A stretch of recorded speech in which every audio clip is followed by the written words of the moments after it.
Quick question. When did the party of small government decide that the best place to grow its ideology was your kid's homeroom? Because apparently in Texas, algebra just wasn't political enough. So now we've got the governor acting like a guidance counselor for Turning Point USA.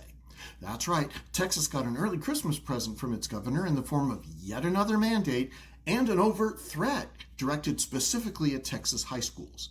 Here's the fairy tale they're trying to sell. Governor Greg Abbott says he just wants student voices heard. Turning Point USA says it's about free speech. And the state swears it's totally neutral, like a referee wearing a red jersey, but who promises that he hates both teams equally. According to this story, Club America is just another harmless extracurricular, like Chess Club. Except Chess Club doesn't get personally promoted by the Texas governor with a not-so-subtle warning that schools better fall in line, or else. That's not encouragement, that's a political shakedown with a mascot.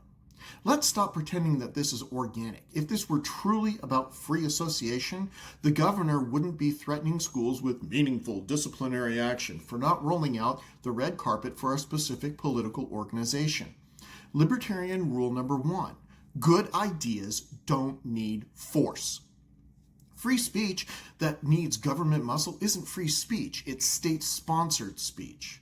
If Turning Point USA's ideas are so compelling, why do they need Abbott hovering over principals like a debt collector asking, "Nice school you got here, be a shame if it didn't host our club"?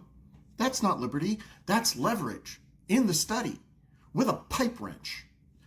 Let's talk about the elephant wearing a "Don't Tread on Me" shirt while standing on everyone's neck. The same state government that bans certain student clubs, restricts discussions of identity, and micromanages curriculum is now suddenly very concerned about student expression, as long as it leans right, prays right, and votes right. Funny how parental rights evaporate the moment that some parents don't share the governor's politics. And yes, let's address the uncomfortable history lesson nobody asked for but everybody needs. No, Texas is not Nazi Germany, but every authoritarian movement in history starts the same way, by capturing institutions meant for education and turning them into pipelines for ideology. 1930s Germany didn't start with gas chambers. They started with school clubs, curriculum pressure, and a political loyalty test, all wrapped in patriotic language about national values and protecting the youth. The danger isn't the club, the danger is the state deciding which ideas deserve a megaphone and which ones deserve to be silenced. That's not conservative, that's collectivism in a red hat. Here's the libertarian line in the sand, and it's simple. Students should be free to form clubs, any clubs without state favoritism. Schools should be neutral platforms, not political farm leagues. Local communities should decide what fits their schools, not politicians chasing donors and headlines. You want a Club America? Fine. You want a socialist club? Fine. You want a club dedicated to competitive speed crocheting? Godspeed. But the moment the state pushes one singular ideology, liberty stops being liberty and starts being propaganda with a permission slip. Real freedom doesn't need a governor's endorsement. It survives on choice, not coercion.